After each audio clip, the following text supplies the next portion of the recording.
In the shadows of a grand Chicago mansion, 8-year-old Sophie Mitchell sat motionless by her bedroom window, her dark eyes staring blankly ahead as her fingers traced invisible patterns on the glass. To everyone who knew her, Sophie had been blind since birth, a tragedy that had shaped her entire world and broken her millionaire father's heart. But sometimes, the deepest truths hide behind the most convincing lies, and sometimes it takes the gentlest soul to uncover what everyone else has missed. Benjamin Mitchell had built his fortune from nothing, transforming a small construction company into a multi-million-dollar empire. His sprawling estate in Lincoln Park stood as a testament to his success, complete with marble floors, crystal chandeliers, and rooms that echoed with emptiness despite their grandeur. But all the money in the world couldn't heal the guilt that consumed him every time he looked at his daughter Sophie, the little girl he believed had been born blind because of complications during her difficult birth. Complications he blamed himself for allowing. The accident that took Sophie's mother, Rebecca, had happened when Sophie was just 3 years old. Rebecca had been rushing to pick up Sophie from preschool during a thunderstorm when her car skidded on the wet pavement. In an instant, Sophie lost the one person who had truly understood her, and Benjamin lost the love of his life. Overwhelmed by grief and drowning in work as his only escape, Benjamin hired a series of nannies and caregivers to look after Sophie, but none of them seemed to connect with his quiet, seemingly blind daughter. Sophie's days blurred together in a routine of silence and isolation.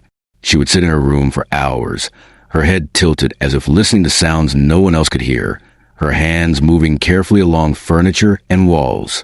The expensive specialists Benjamin consulted all confirmed what seemed obvious. Sophie showed no response to visual stimuli, no recognition of colors or movement, no indication that she could see anything at all. Her blindness appeared complete and irreversible. Everything changed on a gray October morning when Carol Washington knocked on the Mitchell mansion door. A 52-year-old woman with kind eyes and callous hands. Carol had recently moved from Atlanta to Chicago, hoping to build a better life for herself and send money back to her elderly mother. Her previous experience caring for children with special needs had prepared her for many challenges, but nothing could have prepared her for Sophie. Carol's first day began like any other caregiver before her. Benjamin gave her the standard instructions about Sophie's routine, her special needs as a blind child, and the importance of keeping her safe and comfortable. He explained how Sophie communicated through touch and sound, how she navigated her room by memory, and how she seemed to live in a world entirely separate from everyone else. As Benjamin left for his office that morning, Carol settled into her new routine. She prepared Sophie's breakfast, helped her get dressed, and guided her to the living room where Sophie typically spent her mornings sitting quietly on the sofa. But Carol noticed something that others had overlooked. There was something almost too perfect about the way Sophie moved through her familiar spaces. During their first week together, Carol began to observe Sophie with the careful attention that comes from genuine care, rather than mere professional duty. She noticed how Sophie's head would turn slightly toward the window when birds flew past, how her fingers would pause on objects as if she were seeing rather than just feeling them, and how she seemed to know exactly where things were even when they had been moved. One afternoon, while Carol was folding laundry in Sophie's room, she accidentally knocked over a small music box that sat on the dresser. As the box tumbled toward the floor, Carol watched in amazement as Sophie's hand shot out to catch it. Not fumbling blindly, but reaching with the precision of someone who could see exactly where it would fall. Sophie froze when she realized what she had done. Quickly placing the music box back and resuming her usual blank expression, Carol's heart began to race as she processed what she had witnessed. She said nothing the moment, but her mind was spinning with possibilities that seemed impossible yet undeniable. Over following days, she began to pay closer attention, creating small, subtle tests that wouldn't alarm Sophie, but might reveal more of the truth. She would place Sophie's favorite snacks in different locations, and watch as the little girl seemed to know exactly where to look.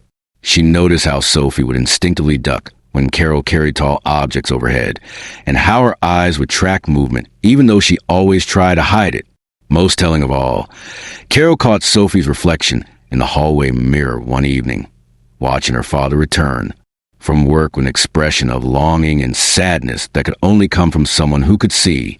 The breakthrough came on a rainy Thursday afternoon, when Sophie thought she was alone in her room.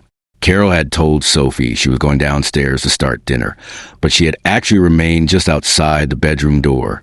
Through the slightly open doorway, Carol watched as Sophie moved to her bookshelf and pulled out a picture book. Not a Braille book, but a regular children's book filled with colorful illustrations. Sophie sat on her bed and began turning the pages, her eyes following the pictures and text with clear comprehension. She traced her finger along the illustrations of animals and smiled at the funny characters, completely absorbed in the story. When she came to a page of a little girl hugging her mother, Sophie's eyes filled with tears, and she pressed the book against her chest as if trying to hold on to something precious. Carol's own eyes welled up as she watched this heartbreaking scene unfold. Sophie wasn't blind. She was hiding. But why would a little girl pretend to be blind for 5 years? What could drive a child to live in self-imposed darkness when she could see the world around her? That evening, after Benjamin returned from work and Sophie had gone to bed, Carol made a decision that would change everything. She approached Benjamin in his study, where he sat surrounded by financial reports and business documents, looking exhausted and distant as always. Carol began carefully, telling Benjamin about the small observations she had made over the past few weeks. At first, Benjamin was skeptical, then defensive. The idea that Sophie might not be blind challenged everything he believed about his daughter's condition and his own guilt about her birth complications. But as Carol described specific incidents, Sophie's precise movements, her subtle reactions to visual stimuli, the way she seemed to see things she shouldn't be able to see, Benjamin began to listen with growing amazement. The next morning, Benjamin called in sick to work for the first time in years. Instead of rushing off to the office, he remained hidden and watched Sophie interact with Carol throughout the day. What he saw changed his understanding of everything he thought he knew about his daughter. He witnessed Sophie's careful performance of blindness, the way she would deliberately feel for objects she had already located visually, how she would tilt her head to listen when she had already seen what was happening.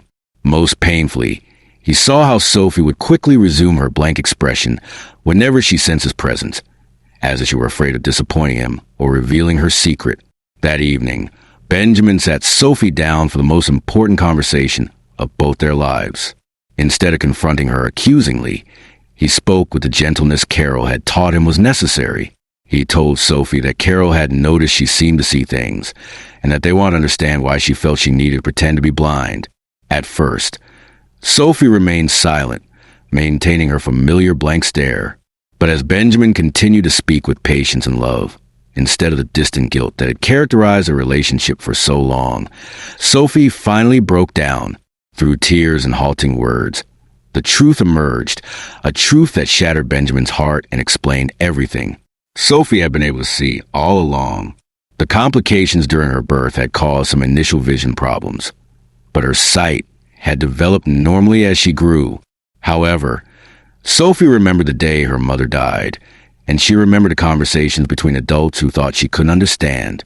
She had heard the doctors telling Benjamin that the stress of having a disabled child might have contributed to the accident that killed Rebecca. She heard her father's sobs of guilt and self-blame. In her 3-year-old mind, Sophie had concluded that her ability to see was somehow responsible for her mother's death.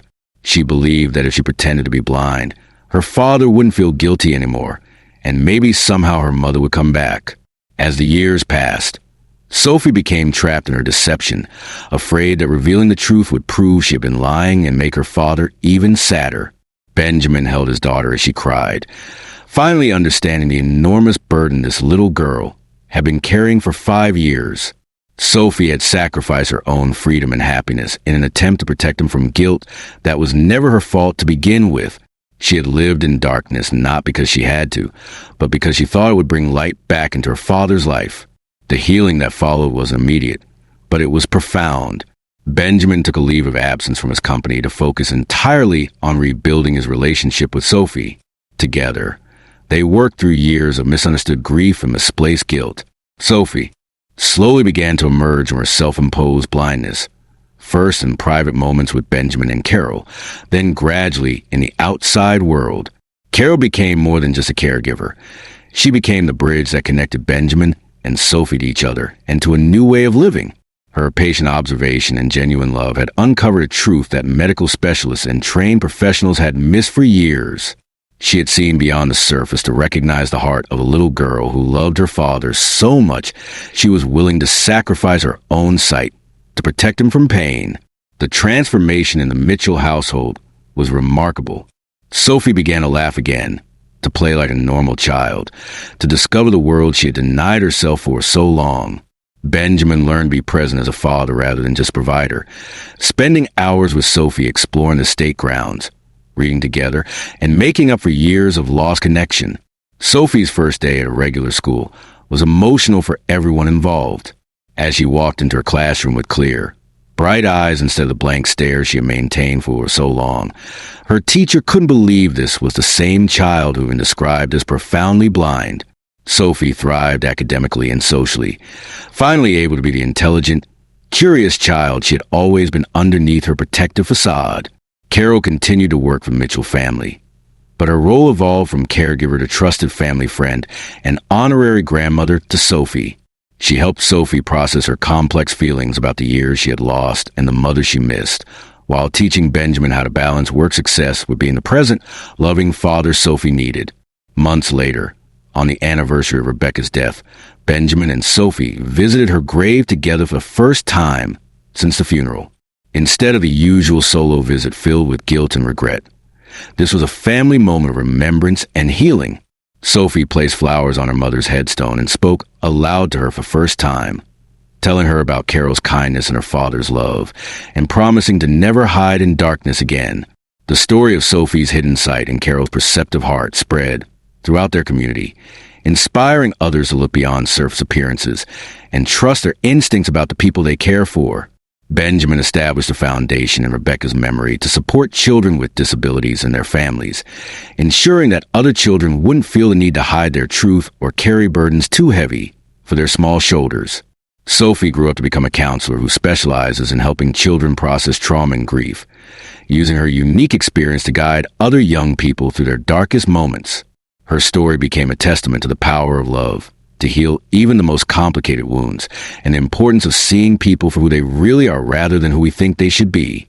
Carol's simple act of paying attention, of caring enough to really see Sophie instead of just managing her, had uncovered a deception that was actually a profound act of love.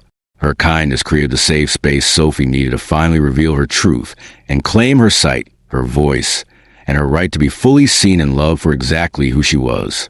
This incredible story reminds us that sometimes the greatest acts of kindness come from simply taking the time to really see the people around us. Carol didn't perform any grand gestures or heroic acts. She simply cared enough to pay attention, to notice what others had missed, and to approach a hurting child with patience and love rather than assumptions and pity. Sophie's story teaches us that people, especially children, sometimes hide their true selves not out of deception, but out of love and protection for others. The little girl who pretended to be blind for 5 years wasn't trying to fool anyone for selfish reasons. She was trying to shield her beloved father from guilt and pain, even at the cost of her own freedom and happiness.